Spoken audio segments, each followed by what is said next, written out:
anan muna da minus c inside bracket power 2 outside times c power 4 divided by minus c inside bracket power 5. Anan dole mutum sai ya dan samu nutsuwa wajen yi, kada ka ce zaka tafi kawai yanda ka ji, ka ba a hankali. Misali kamar nan abin da muke da shi a cikin bracket din nan muna da minus 1 times c, abin da muke da shi power 2, nan gurin kuma yana nan a yanda yake power 4, sai mu ja layi a ƙasa, shi ma nan daidai yake da minus 1 times c power 5. Wannan shine matakin farko abin da mutum zai yi. To a na biyu sai mu shigar da wannan power, domin wannan power tana da alaƙa da wannan da wannan. So da haka nan daidai yake da muna da minus 1 power 2 da kuma c power 2, sannan muna da c power 4, a ƙasa kuma muna da mai minus 1 power 5 da kuma c power 5. So abin duba a nan shine minus 1 times minus 1 zai bamu 1 ne kawai, tunda power dama even ce.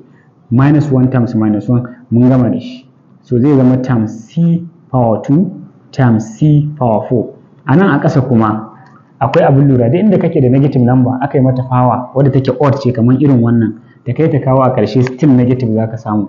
Misali zaka ce minus 1 times minus 1 is plus, minus 1 times minus 1 is plus. To can ta cikon ta biyar din ita ba ta da yan uwar da za su haɗa ta making positive, don haka dole minus 1 tana nan. Nan gurin kuma a ƙasa dama muna da mai c power 5. So nan sai mu ce to 1 times c zai ba mu c power 2 da kuma c power 4 a nan, a ƙasa kuma muna da minus 1 times c power 5.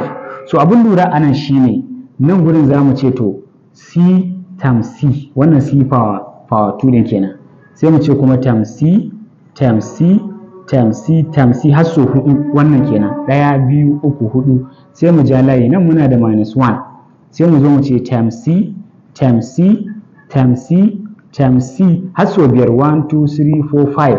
So da haka wannan ta tafi da wannan, wannan ma ta shiga nan 1 ne, wannan ma ta shiga nan 1 zai bayar, wannan ma ta shiga nan 1 zai bayar, wannan ma ta shiga wannan ciki 1 zai bayar. A ƙarshe ya rage mana muna da c over minus 1, wanda a ƙarshe answer za ta zama minus c.